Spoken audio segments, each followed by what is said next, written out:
we have a epic fantasy battle report. We're going to do this in short form with summaries because we are shooting for just under 9,000 points. Purpose of this is to have the entire Chaos Dwarf army, so every model is out there. And we will be facing off against Lizardmen. So I'll go through the list I've got here. I'm not sure either of our lists are very legal. We just went with as many points as possible. So we're doing... We went ahead and just went with regular rules since neither one of our stuff we really use end time stuff. The end times magic makes it a little more complicated, and at this point level, less is more. Alright, here is what we have for the Chaos Dwarf. Main General is a Sorcerer's Prophet on a Bale Taurus. He rolled the Life Bane Sword and has spells 2, 3, 5, 6 from Hashut. Sorcerer Prophet on a Lamassu. He has the Dwarmer Sword, and he has spells 1, 2, 4, 6 from Hashut. Dark Castellan has the Banner of Hate. That's my standard. Have another Sorcerer Prophet on foot.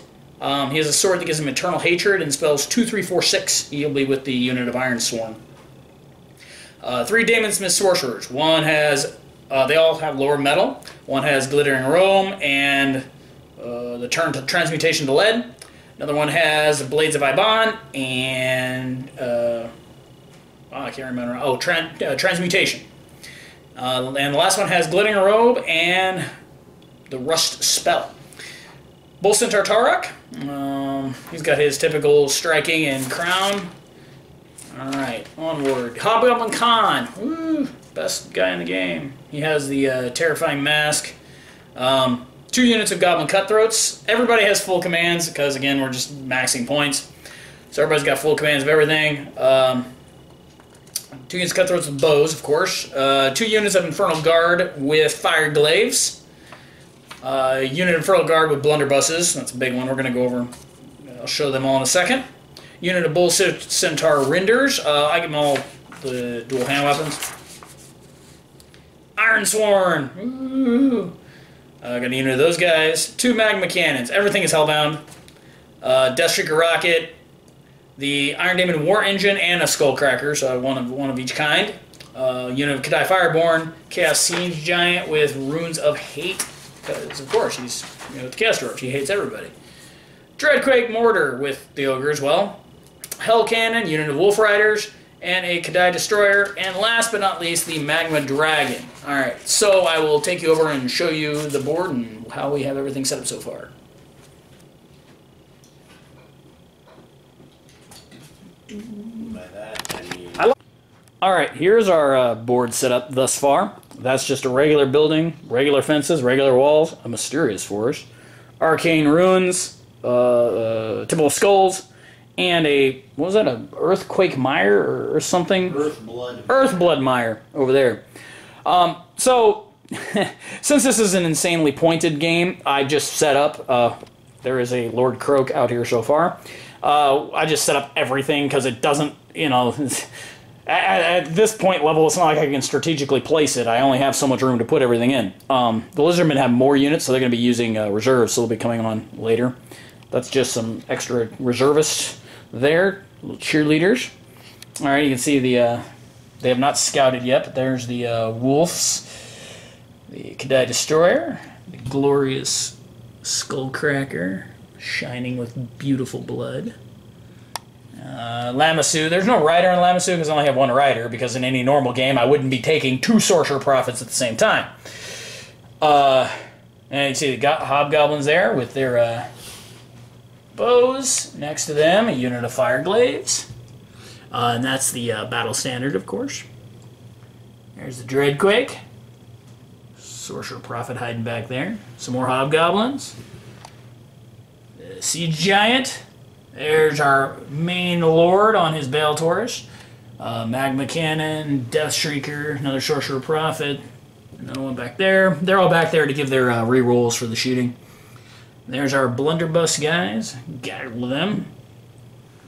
More Fire Glaives. These are the Iron Sworn. You can see there's the their little tough guy general right there. That's the guy from Ravenswood. got the, oh, whatever that thing, Hell Cannon. There's the Cannonade one. We're gonna shoot stuff. There's the Bull Centaurs. They're a bit stretched to get on there. Of course, our awesome Magma Dragon. He is ready. He's looking to eat one of those dwarves right there, I think. You can tell he's hungry. Kadai. And I think that's it. That is all of them. So we got a bucket of magic going on both sides, I'm sure. It'll be interesting to see how this is going to play out at the sheer number of troops. I don't know if we've ever played a game this big. Not with a single person, at least. So this will be very, very curious to see how it works. Because the dwarves are far outnumbered. But they've got, you know, they're better equipped than at least the skinks, and kind of on par with the Sauruses. So they beat them out on armor. Equipped than the skinks. Yes, and the skinks do have poison, so which I still find that ridiculous. I think that's going to wipe out the dragon and the Kadai pretty quick. Silly poison. All right, so we're going to do summary turns. I mean, this is going to be a gigantic game, so we'll try to capture everything, but we're not going to show rolls or anything. We'll just recap at the end of each turn, and you'll see where we are. So next up, we'll check out the Lizardmen. All right, 5 days have passed, and setup is finally complete. Who's the president now? All right, so here's what we have on the board. Just a quick rundown of everything. Stegodon, Jungle Swarms, Skinks, Source Warriors, Pterodons, Skinks, Skink cohorts with Croc scores, Skink Priest, Troglodon, Proxied, Slan with a bunch of Temple Guards, Skink Priest, Carnosaur Dude, Source Warriors, Salamanders, Croc scores, Skinks, Lord Croak with Invisible Temple Guard, Skink Priest, Stegodon, Bastillodon, Skink cohort with Invisible Croxigors, and a nice big unit of Source Cavalry. Oh, yeah. They're invisible. I can't see them. Chameleon Skinks in scouting position. All right, and you got 3 Source Warrior units in reserve. 3 units of 35 Source Warriors in reserve. Oh, man. All right, let's start this off and see who goes first. All right, Chaos Dwarves got to go first. So, bottom of the turn. Magic, we rolled a whole 3 power dice, and I think he generated several. I used a Chalice of Blood, but he still had 2, so he dispelled the only spell we cast. I think the Lamassu cast that, but either way, it didn't matter. Nothing happened. We fired a lot of shooting over here. The Bull Centaurs charged in the Chameleon Skinks and made it, and then wiped them out and pressed forward into the Bastillodon. We fired over here on the Croxigors, that unit with... Is that Lord Croak? That is Lord Croak. Okay, over where Lord Croak is. You can see we took out several Skinks and knocked out one Croxigor, injured one there. Several more firings, didn't do much of anything. Over here we shot the Dreadquake on that Salon, but it scattered away over here and blew up these Skinks, which are now under that dangerous terrain rule. The Bowmen and the Fireglaves all fired, including the Wolf Riders on the Pterodon, so one Pterodon is dead. And I think that is it. Oh, the Bull Centaurs overran into the Bastillodon there. So now we are at the top of the Lizardman turn. Okay, bottom of 1 after Lizardmen did their stuff. The Pterodons dropped rocks, wiping out most of the Wolf Riders. The Stegodon got a charge in there. I think he got like a 10-inch off. 11-inch off. So he made the charge into the Skull Crusher, which, if you don't know, the Skull Crusher is effectively useless at this point because it, in their infinite wisdom, it doesn't have any attacks if it's charged by not pathetic infantry. So they're going to be locked there until one of them just eventually whittles each other down. So that side of the board's pretty much going to be stagnant. Over here, though, the giant got wounded by, I think, what are those things? Salamanders. Salamanders. Yeah, he got flamed, took a wound. The Skinks used their mighty poison and wounded the Magma Dragon. Is that guy the general? No. He's a lord, but he's not. Okay, that's the lord there charged. We combined the profiles, but my general's got 1 wound left. His has 4. I used the Blood of Hashut to do the wounds, since the Beltorch just didn't have the strength to hurt that thing. Over here, those guys moved up to a charging position. The fight with the Bull Centaurs over here. Most of my attacks went to the Skinks, so I'd have some combat res going there, but I still ended up losing by 1. The Stegodon has something. What does it have that gives it the multi-wounds on impact hits? Special thing, I can't remember. Some kind of thing that gives it... Unstoppable Stampede. It did like 9 wounds through, wiping out most of the unit on the impact. So that's the character Turok left standing there. Alright, so we'll move into turn 2. Magic was completely useless. I had enough Dispel dice and used the Chalice, so I think that's going to kind of be the norm here. But with the troop density, I think a successful Magic phase would kind of wipe out units wholesale. But we'll see if we get any off. All right, on to turn 2. All right, top of turn 2. These guys are still locked in dire combat. It's suffering another wound. It will slowly get picked off. The Pterodons here got shot by several various things, so they got their numbers reduced a little bit. The Kadai had a forced charge into the swarms, which unfortunately, since they get like 70 attacks all poisoned, he already took a wound. I think we whittled on the Skinks there a little bit with some shooting. Your Hobgoblins died. And the Saurus. Oh yeah, the Hobgoblin Wolf Riders are dead as usual. That's pretty much turn 2's the longest they've ever lasted.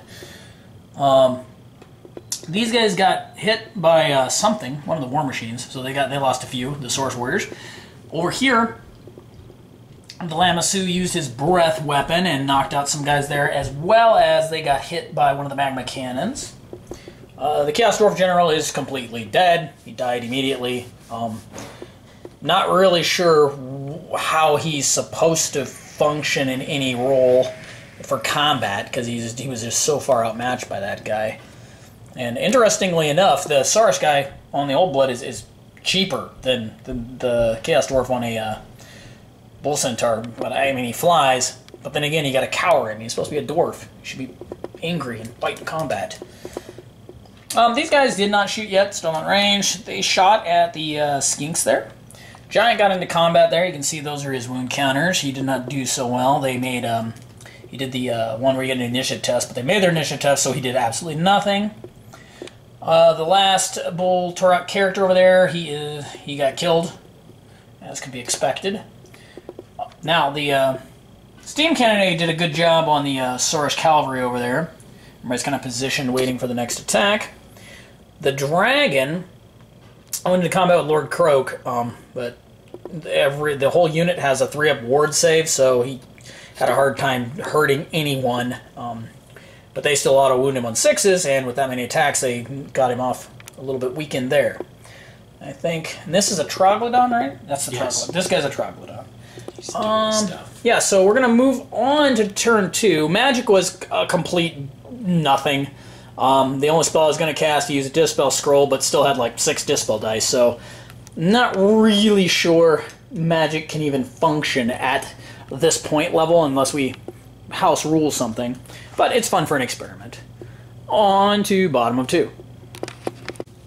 Okay, bottom of 2. As usual, nothing happened here. Took some more wounds. They can't really hurt the Stegodon, so pretty much it's just going to be when the Stegodon blows it up. They took out some more swarms here, and they're just pounding away. A lot of repositioning on the side of the Skinks and the Sauruses there. Back there, they turned a little bit, and got a wizard guy hiding over there. That's the Troglodon. They took out the giant over here. He overran him 3 whole inches. That's why he's right there. Dragon got beat up pretty bad by the Stegodon, but killed him.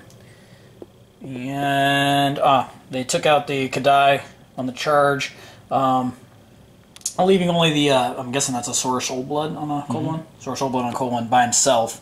The other units, they took some damage charging into the swamp from Dangerous Terrain. and the Croxigors. They overran over to here. Alright, so we're going to go into turn 3. Oh, magic was once again completely useless. Onward. Okay, here we are at the top of 3. Again, as you see, the Skullcracker's down to 1 wound there. Good dice. Taken 3 wounds. Otherwise, you can see there's a lot of basically piddly shooting around at the skinks here. Took out a couple of them here and there. Shot at the pterodons, didn't do much to them. Over here, we shot a bunch. Couple wounds got nicked there on the Saurus and on the Salamanders. Everybody unloaded. The blunderbusses unloaded like crazy, but managed to. They didn't do any wounds actually. You saved everything. So, Hell Cannon shot and missed everything. Steam Cannonade did pretty good against the these guys here. That guy actually only has 1 wound left. So they're at least weakened enough now that they can be dealt with. Dragon is still remaining. That is 1 wound left. The Temple Guard with their 3-up ward are proven to be very hard to beat. So he'll probably go down this turn for sure. Lamasu's hanging back there. He got off the combination of Ash Storm and then Flames of Asgore. He chose not to dispel Ash Storm. I don't know why. I tried to. Oh, you failed. You just rolled bad. Yeah, he rolled really bad dispelling Ash Storm. And then by the time I got the Flames of Asgore, I actually rolled really good, so he didn't have enough dice to dispel it. So, and that managed to kill off the Slon because he failed the Slon's ward save as well. So the multi-wounds killed him off. So that unit at least doesn't have them anymore. He's hanging out in the back there. So we'll see what happens as Lizardman go into turn 3. Alright, we're at the bottom of 3 here. Yeah, that thing got... Skullcracker died finally. These guys moved up, shot a bunch, picked off a few guys here and there. Magic phase was a bust as usual. I bled out the last remaining dice. And what do we have happen over here? Not much. This guy charged in 1 combat res. The flame cannon ran away because I can't hurt that thing. And these guys hit the Iron Sworn. Did, I don't know, 20-something wounds, and I managed to do 2 with the Sorcerer Prophet on foot in there. Again, it's the same problem. The Chaos Dwarfs I had the strength that gives the sword that gives me +3 strength. That's how I did the 2 wounds. But the other guys, they only wound on 6s, and they have, I think both these things have like 2-up armors. So I couldn't do enough damage to matter on them. So if you look at the board, he's going to charge into them on the side. He's going to break them. They're going to run. There's no chance of him not, just the number of attacks the thing is going to get. The dragon died too. So we're going to call it because at this point it's just going to be twisting around while these guys run through guys and they retreat. I mean, I can attack some stuff and move out. But the main problem I found with this list at this point level is the only way I can fight the monsters is with more war machines. Well, obviously we're just playing with every model that I have, so I don't have more war machines. In an ideal list at this point level, you probably have 3 steam cannonades and a dozen plus magma cannons out here to stop them from getting to the line. But with their movement, you can see they're already back here, so they can kind of walk through. Perhaps I should have turtled a little more with those guys. I'm not sure how much longer that would have helped there, because the main problem we have here is once they hit the line, I don't have the strength to do the damage, because even the guns are good, but they're only strength 4. So we shot at him, trying to kill him off with 40 shots and still only got 1 wound through after all of that because of his armor save and really high toughness. So that's one of the problems I see at this point value. At the lower point value, you could do something with it. So we're going to do a wrap up here, and we'll see you there. Alright, here we are. We're going to do a little post-game review. We played this kind of throughout the day.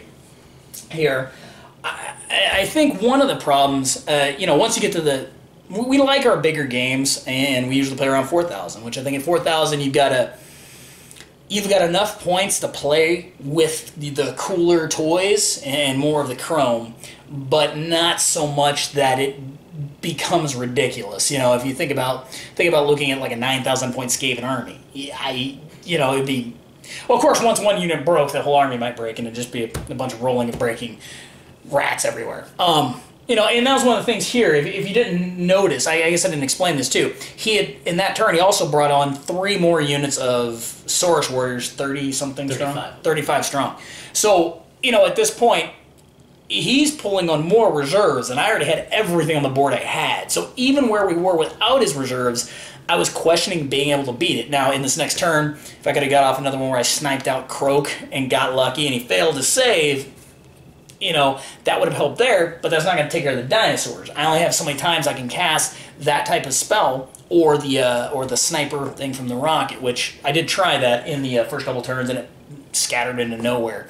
So there's a lot of randomness involved when you're fighting those things. And the problem with dwarves, any dwarf, versus a lizardman army is dwarves pay a lot for their combat. They treat them like they're elite combat units, but regular dwarves and chaos dwarves alike, the hand-to-hand units, they're terrible.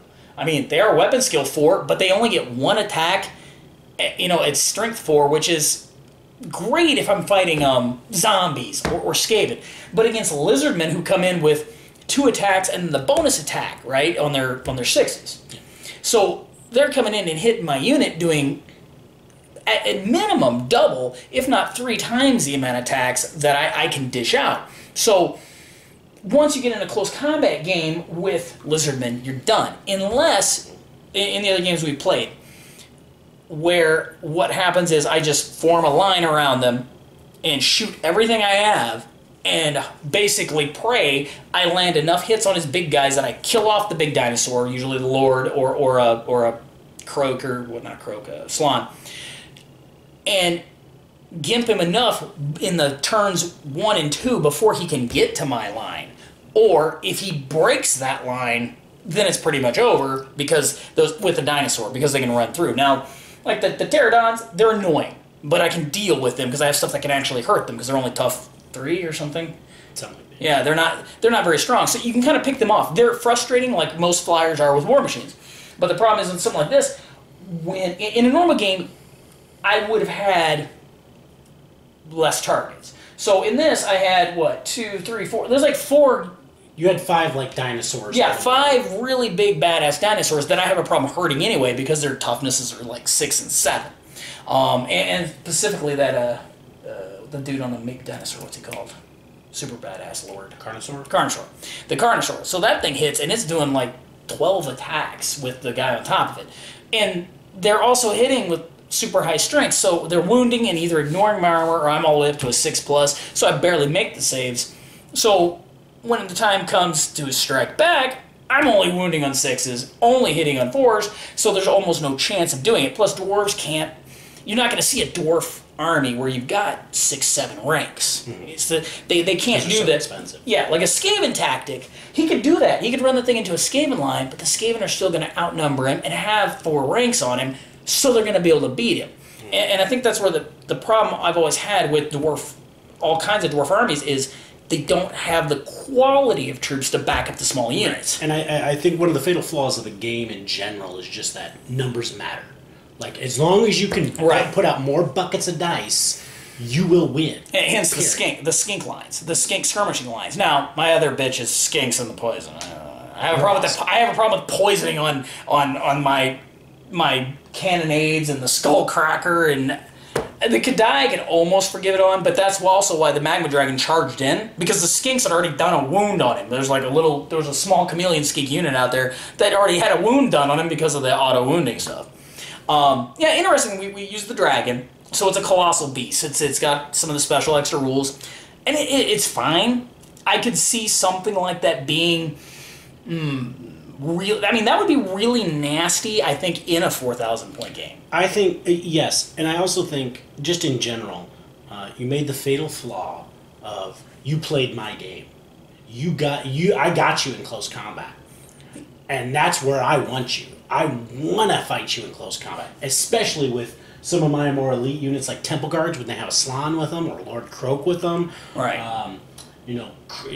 Croxagors. I have an endless amount of shit that is just great close combat. And you had said it yourself. And this is what every army does when they know they're fighting lizardmen. They turtle and they artillery. Wood Elves do it. Empire does it. Dwarves do it. But some armies don't have that ability. The difference here was, and the reason I didn't turtle as much is because he outnumbered me on shooting a lot. Because again, at the point value, I've got the Fireglaze, I got the Blunderbusses, and I got the Hobgoblins. But he had more skinks than all of that. And the danger there is the skinks, and they did this on first turn.